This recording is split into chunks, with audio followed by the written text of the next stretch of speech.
اسلام زندہ ہوتا ہے ہر کربلا کے بعد۔ اس امت کا بدبخت ترین انسان جس نے میرے نبی کے نواسے کی وہ گردن کاٹی جس پر میرے نبی کے بوسے تھے، گردن کاٹ کے سر اوپر چڑھا دیا،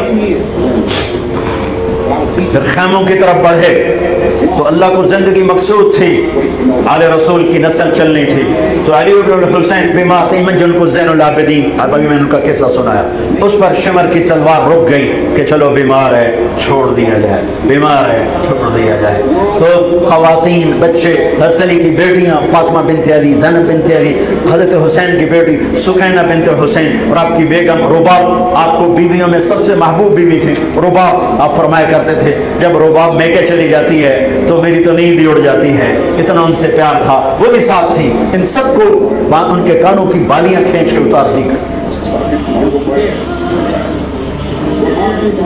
ابن سعد نے کہا 10 گھوڑ سوار آؤ، انہوں نے حسین کے جسم پہ گھوڑے دوڑا دی، ادھر سے ادھر سے ادھر سے۔ جب قافلے کو گھسیٹ کے باہر لائے لے جانے لگے تو حضرت زینب نے دیکھا 72 سر نیزوں پہ چڑھے ہوئے تھے، سب سے معصوم سر عبداللہ بن حسین وہ بھی نیزے پہ چڑھا ہوا تھا۔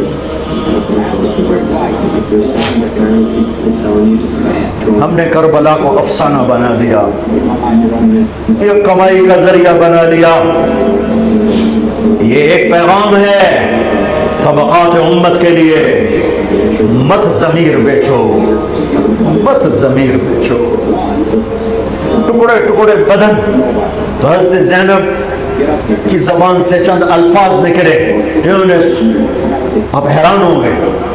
کوفی لشکر والے رونے لگے جو ابھی قتل کر رہے تھے، ان کی آنکھوں میں آنسو آ گئے۔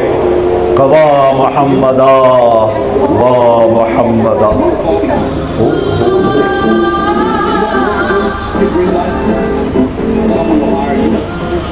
اے محمد مصطفیٰ، اے محمد مصطفیٰ، هذا حسین بالعراء مزمل الدماء مقطع الاعضاء، وا محمدا وا محمدا، اے محمد مصطفیٰ، اے محمد مصطفیٰ، بناتك السبايا ذريتك مقتلة تصفي عليها الرياح۔ آج حسین کی بارات ہے محمد مصطفیٰ، آج تیرے نواسے کی بارات ہے، آج اس نے اپنی بوٹیوں کا ہار گلے میں ڈالا ہے، اپنے خون کے قطروں سے بنا ہوا لباس پہنا ہے، آج وہ سرخ جوڑے میں بڑا حسین نظر آ رہا ہے، آج وہ سرخ جوڑے میں بہت پیارا لگ رہا ہے، اس کا جسم بکھرا ہوا ہے، اس کی بوٹیاں بکھر گئیں، اس کے بدن کے ٹکڑے ٹکڑے ہو گئے، آج اس کا لاشا پڑا ہے۔ یا ہے محمد مصطفیٰ، آج آپ کی بیٹیاں قید میں ہیں، آپ کی اولاد ذبح ہو چکی ہے، ان پر کفن ڈالنے کی اجازت نہیں دی تھی ان بدبختوں نے، تو تصفی علیہ الریاح، کوفے والوں نے کفن بھی نہیں دینے دیا، تو ہوا نے مٹی اڑا کر آپ کی اولاد کو مٹی کا کفن پہنا دیا۔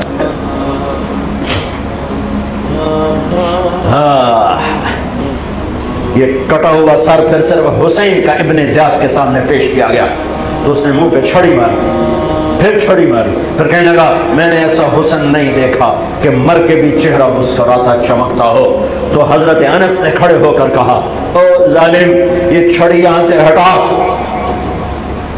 نہ کر، میں نے ان ہونٹوں پہ اللہ کے نبی کے ہونٹوں کو لگتے دیکھا ہوا ہے، نہ کر۔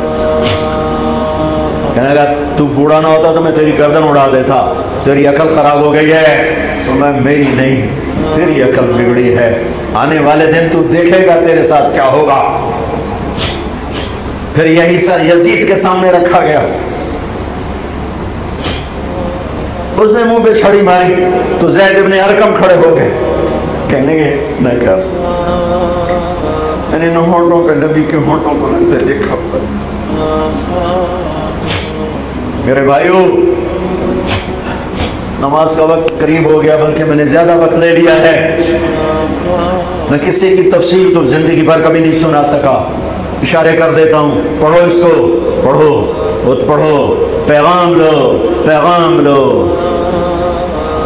ہے ظلم کا ساتھ نہیں دیا، جھوٹ کا ساتھ نہیں دیا، ذبح ہو گئے نسل سمیت، بچوں سمیت۔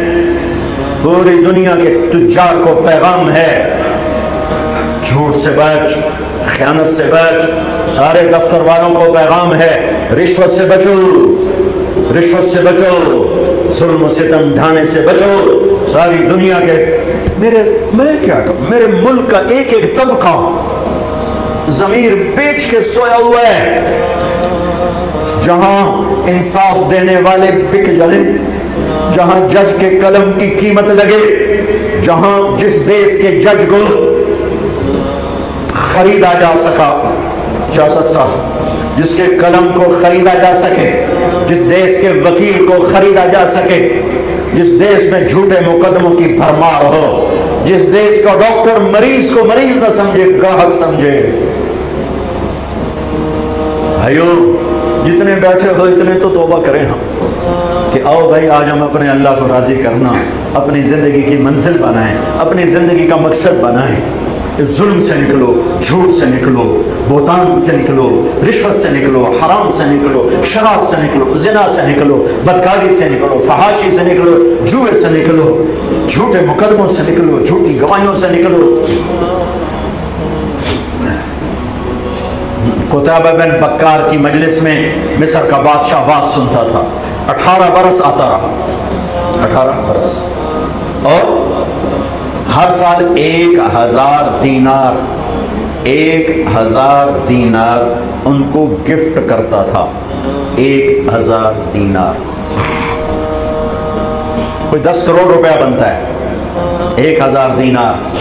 18 سال کے بعد ایک فتوے پہ دستخط مانگے کہ یہاں سائن کر دیں، فتویٰ غلط تھا۔ انہوں نے کہا مولوی نے 18,000 دینار دیتے کیوں نہیں کرے گا؟ انہوں نے فرمایا یہ تو شرعاً خلاف ہے، میں کیسے دستخط کروں؟ وہ کہنے لگا کرنے پڑیں گے۔ میرا ضمیر نہیں تم ایسے خرید سکتے، میں نہیں کروں گا۔ کہنے لگا میرے 18,000 دینار واپس کر۔ 18,000 دینار اربوں روپیہ بن چکا ہے۔ انہوں نے کہا مولوی بھوکا ساڈا کھاوے تو ساڈے کو سر چاوے۔ کہنے کے ٹھیک، گھر گئے، 18 تھیلیاں 1000 دینار کی، ان کی رسی بھی گرا بھی نہیں کھولی تھی، گرا پہ سرکاری مہر ہوتی ہے، وہ مہر بھی نہیں ٹوٹی ہوئی تھی، جیسی تھی ویسی لا کر اس کے سامنے رکھ کے کہا تو میرے ایمان دا مول اتنا ہی لایا اے 18,000، نکل جا میری مجلس سے جو کم وقت، تو نے مجھے 18,000 میں خریدنا چاہا، تو نے میرے ایمان کی قیمت یہ لگائی تھی۔ جیسے وہ پڑا تھا اس کے منہ پہ مار دیا۔ بھائیو ایسا اللہ سے ایمان مانگو، ضمیر مانگو جو اللہ پہ تو قربان ہو، لیکن ان سکوں پر نہ بک جائے، ان ٹھیکروں پر نہ بک جائے۔ نیت کرتے ہو سارے؟ توبہ کرتے ہو میرے ساتھ؟ کہو یا اللہ میری توبہ، پھر کہو یا اللہ میری توبہ، پھر کہو یا اللہ میری توبہ۔ پکی ہے تو اللہ کے ہاں قبول ہے، چونکہ میرے رب کو توبہ جیسے پسند ہے۔ سبحان اللہ۔ اور میری تمہاری تو عمر ہی کوئی نہیں ہے۔ میرا رب کہتا ہے میرا بندہ اتنے گناہ کر کہ زمین سے اٹھا کر آسمان کی چھت کو لگا دے، یہاں سے اٹھا کر آسمان کی چھت کو لگا دے، پھر صرف ایک دفعہ کہنا یا اللہ معاف کر دو، میں ساری معاف کر دوں۔